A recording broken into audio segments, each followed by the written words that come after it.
అలాగే గురువుగారు తదుపరి చివరి రాశి మీనరాశి.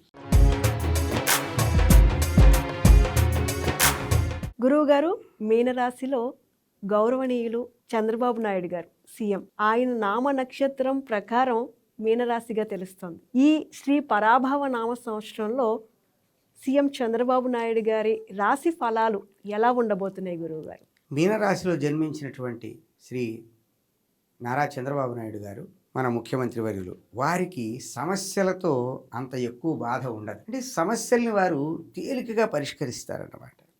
ఎన్ని అవరోధాలు వచ్చినా తేలికగా వారి బుద్ధి బలంతో, అంటే వారి రాజకీయ పరిణతితో పరిష్కరించేటువంటి శక్తియుక్తులు వారికి ఉన్నాయి, ఉంటుంది కూడా. అంతేకాదు ఆరోగ్యం సహకరిస్తుంది వారికి చక్కగా.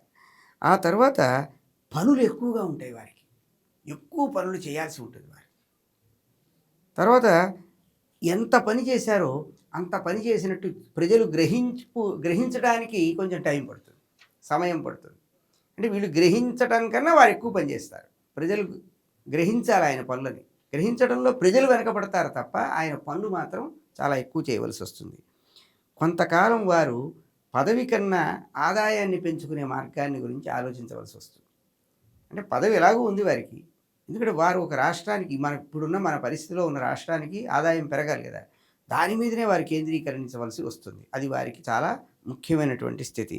అది వారు గ్రహిస్తారు.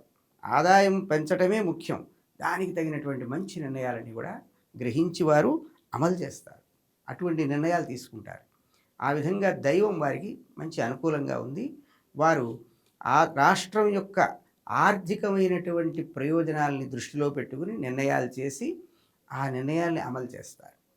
ఆ శక్తియుక్తులు వారికి ఉన్నాయి అని ఈ గ్రహం సంచారం వల్ల మనకి తెలుస్తూ ఉన్నది.